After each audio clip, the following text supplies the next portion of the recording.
Skin disease. That's the topic of our Torah portions for 2 weeks straight.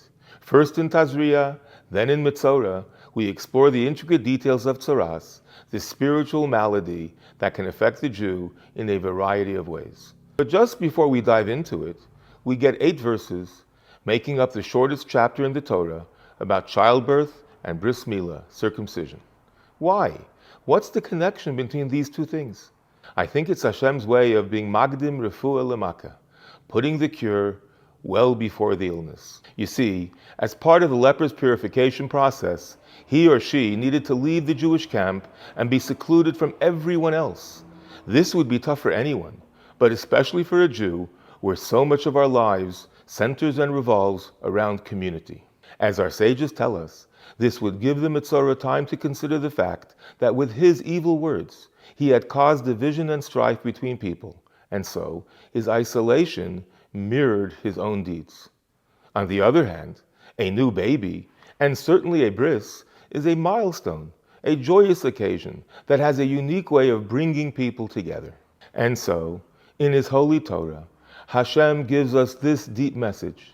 Even if it seems that you're out there on your own, remember you're part of a larger and loving family. Yes, right now you might be alone, but in the end, there will be rebirth, renewal, and reconnection with your entire people.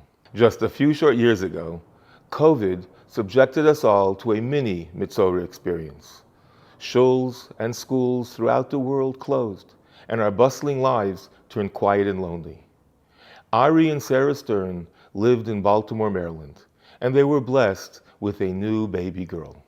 Customarily, we name our daughters during the Torah reading so that their lives be anchored in our Jewish Torah heritage. But try as they might, the Sterns couldn't find a minyan in their city or even their state. That's when they were introduced to Dror Fruchter. Dror was sent by Israel's Torah and Diaspora Division to Perth, Australia, where he taught at the Carmel Jewish Academy. At the time, the COVID hysteria hadn't reached Australia yet, and there was still an official minyan held daily in the Carmel school. Through a friend of a friend, the Sterns connected with Dror, who happily arranged a Zoom call.